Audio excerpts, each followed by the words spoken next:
Oscar award గ్రహీత స్వరకర్త MM Keeravani తండ్రి, ప్రముఖ గీత రచయిత మరియు రచయిత శివశక్తి దత్తా సోమవారం 92 సంవత్సరాల వయసులో కన్నుమూశారు.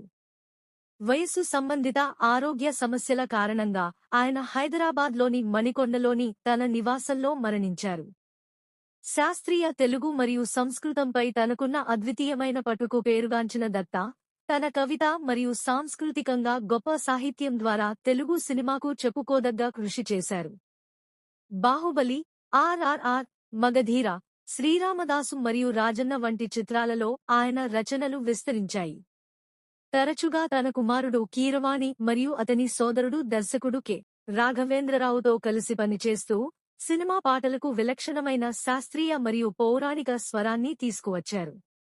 ముఖ్యమైన పాటలలో మమతల తల్లి, రామం రాఘవం మరియు నల్ల నల్లని కళ్ళ ఉన్నాయి.